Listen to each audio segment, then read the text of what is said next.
ইংরেজিতে কথা বললে লজ্জা পেতে হবে। কে বলেছেন? কেন্দ্রীয় স্বরাষ্ট্রমন্ত্রী অমিত শাহ। লজ্জা না পাওয়ার উপায় কি? অমিত শাহ বলছেন আমাদের ভাষা বলতে হবে, কিন্তু ভারতের মতো দেশে আমাদের ভাষা কোনটা? বাংলা, তামিল, ওড়িয়া, মারাঠি, তেলেগু, পাঞ্জাবি, অহমিয়া এর কোনটাকে আমাদের ভাষা বলতে চাইছেন অমিত শাহ? নাকি স্রেফ হিন্দি বললেই চলবে? এসব প্রশ্নের উত্তর এখনো নেই। অন্যদিকে রাহুল গান্ধী নিশানা করেছেন অমিত শাহকে। বলেছেন বিজেপি চায় না গরিব ঘরের ছেলেমেয়েরা ইংরেজি শিখুক, কেননা তাতে প্রশ্ন করার ক্ষমতা বাড়ে, পাশাপাশি গুরুত্ব বাড়ে গোটা দুনিয়ায়। সোজা কথায় বিজেপির দিকে হাঁ করে তাকিয়ে থাকতে হয় না। যত বেশি জানে তত কম মানে, সে কবেই তো বলেছিলেন সত্যজিৎ রায়। অমিত শাহকে কি একবার কোনোভাবে হীরক রাজার দেশে সিনেমাটা দেখানো যায়? সাম্প্রতিককালে বারবার দেশের আঞ্চলিক ভাষার উপর হিন্দি আগ্রাসনের অভিযোগ উঠেছে। ভাষা বিতর্কে নাম জড়িয়েছে কেন্দ্রীয় স্বরাষ্ট্রমন্ত্রী অমিত শাহের।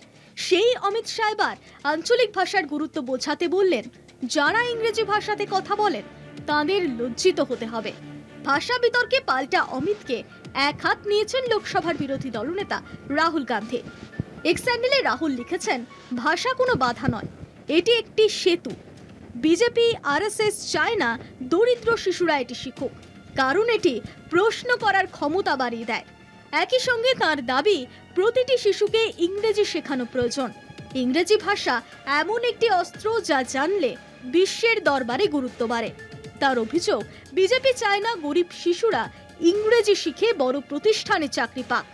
সুপরিকল্পিতভাবে তারা সাধারণ মানুষকে পিছিয়ে রাখতে চায়। ये बोल रहे हैं मगर इसके पीछे सोच क्या? अंग्रेजी नहीं पढ़नी चाहिए। क्यों नहीं पढ़नी चाहिए? क्योंकि वो नहीं चाहते कि आप लोग बड़े बोर्डरूम्स में घुसो, आप लोगों को करोड़ों रुपए की नौकरी मिले। वो नहीं चाहते। वो चाहते कि भैया ये नौकरियां हमारी रहें, हम इंग्लिश स्कूल में जाएं, हमारा ठेका लगे रहे, और वो मतलब एसटी के बच्चे एससी हॉस्टल में जाएं, वो अंग्रेजी ना सीखे, कुछ ना कर पाए। वो चाहते हैं कि दरवाजा आपके लिए बंद रहे, मगर अंग्रेजी आपका सबसे बड़ा हथियार है, क्योंकि अंग्रेजी आपको कहीं भी पहुंचा देगा।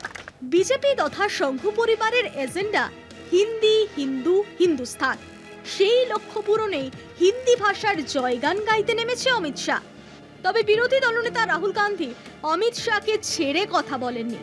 হিন্দি ভাষা ইস্যুতে সরাসরি বিজেপি ও আরএসএস কে আক্রমণ করেছেন কংগ্রেস সাংসদ। কলকাতা টিভি।